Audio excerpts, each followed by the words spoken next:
В день юбилея театра «Смешан Петък» ответное выступление дали их коллеги из болгарского городка Нови Пазар. В Тараклии они находились несколько дней, но некоторым из них уже приходилось посещать наш город.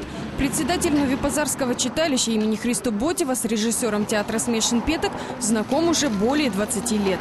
С вашия театър ние се срещаме по фестивалите и конкурсите, които се организират в България. Иначе на лична основа с Иван Боримечков, с Димитър Боримечков, така поддържаме контакти. До преди промяната, която настъпи не само в България, Тараклия и Нови Пазар бяха побратимени градове.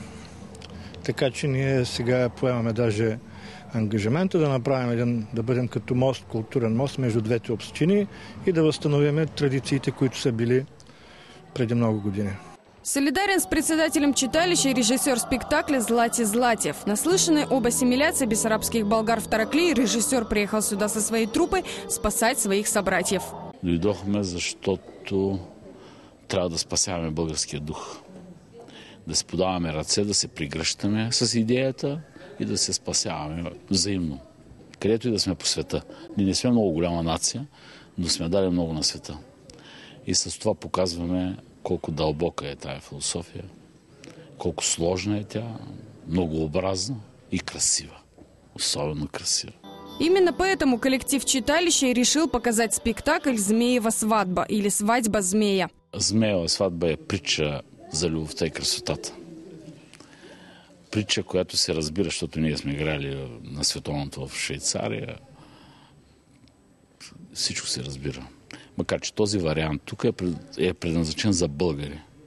Другия вариант е само пластик, който е предназначен за чужденци, които не разбират български. И понеже тук ние сме с българи, затова играем българския вариант. За час до начала в зале уже потихоньку стали собираться зрители. В гримерке же царил традиционный хаос. Актеры постарше уже были практически готовы, одеты и загримированы. Дмитрий Атанасов играет брата главной героини. В театре он уже 26 лет, но помнит начало своей работы, как будто это было совсем недавно. Аз като постъпих в театър, като ме поканиха в театъра по-точно. Мислех, още на втората седмица се откажах. Къмто нещо не е за мен. Сега аз излизам като рецитатор, аз излизам на сцената и стигам до микрофона. А тук вече има пластика, миманс, мали общуване с такова. Това е сложното.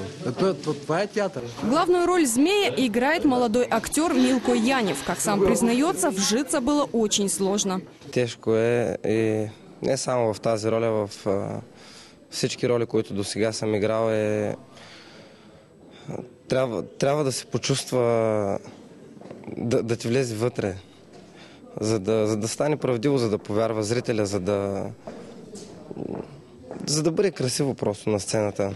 От своих тараклийских коллег Милко Янев просто в восторге. Так сыграть не каждому удастся, говорит актер. Ходим по фестивали. Аз лично, когато имам възможност, ходя да гледам професионален театър.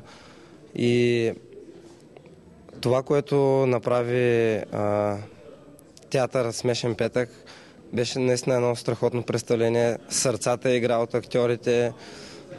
Представлението самото течеше леко, не беше натоварващо, не беше скучно, което наистина малко театри съм гледал такива.